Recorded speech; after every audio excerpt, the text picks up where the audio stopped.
Contra armies funded and trained by the United States are now facing off in northern Iraq, a confrontation that could have lasting consequences for the future of the country and the broader Middle East. The Iraqi security forces and pro-Iranian Shia militia gathered south of the city of Kirkuk over the weekend after being ordered to seize infrastructure now under Kurdish control. According to Kurdish authorities, they attacked overnight along two fronts using Abrams tanks. By Monday morning there were reports of clashes on the edge of the city. This confrontation always seemed likely, even inevitable. Not only does Kirkuk sit on one of Iraq's main ethnic and sectarian fault lines, it's also surrounded by some of the country's most valuable oil fields. The stakes were raised last month when the Kurdish leadership held an independence referendum in the face of international criticism and deep hostility from Baghdad.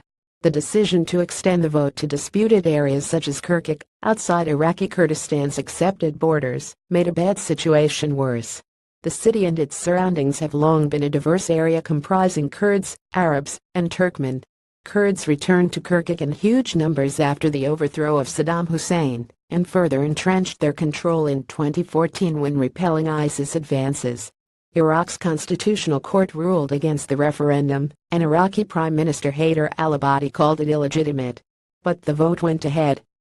Abadi had the option of acquiescing and agreeing to negotiate Iraqi Kurdistan's long-term future, or refusing to accept the challenge it presented to Iraq's integrity. He chose the latter, no doubt under pressure from pro-Iranian Shia militia leaders who have long warned that Kirkuk is a red line. U.S. efforts to calm the situation have so far come to naught. Before the referendum, the State Department urged Kurdish leaders to accept a serious and sustained dialogue with the central government, facilitated by the United States and United Nations. The Kurdistan Regional Government ignored the appeal in the belief the referendum would strengthen its hand in negotiations.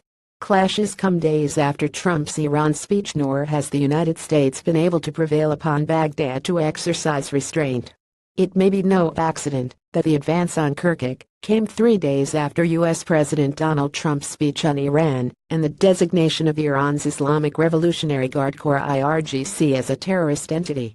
The Quds Force, an arm of the IRGC, is a powerful player in Iraq, training and supplying Shia militia in the fight against ISIS. Its commander, Major General Qasem Soleimani, appears to spend as much time in Iraq as he does in Iran.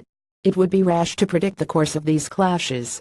If Iraqi forces and especially the predominantly Shia Popular Mobilization units make quick progress, they may be emboldened to roll back the Kurds north of Kirkuk.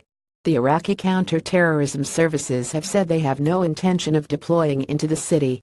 They may have more limited goals: the seizure of oil fields and military facilities near the city. The Iraqi military says a key airbase and power plant to the northwest of Kirkuk have already been taken, as well as oil facilities. To gain control over at least part of Kirkuk's 500,000-barrel daily oil output, and the huge airbase on the city's western outskirts may be enough. The Kurds are also hobbled by internal rifts, with reports that units loyal to one faction, the Patriotic Union of Kurdistan, refused to fight and withdrew from their divisions. ISIS defeat sets off turf wars. A deal to halt the fighting is possible, but the underlying tensions will not go away. The events of the last decade have persuaded many Kurds, especially the younger generation, that they have no future inside a weak and violent Iraq, and that Baghdad will always cheat the Kurds, one way or another. Kurdish officials have always expected that post-ISIS larger conflicts would erupt. One senior commander told CNN 2 years ago that ISIS was no more than an irritant to the Kurds. What they really feared was expansionist Shia militia, well equipped and funded by Iran.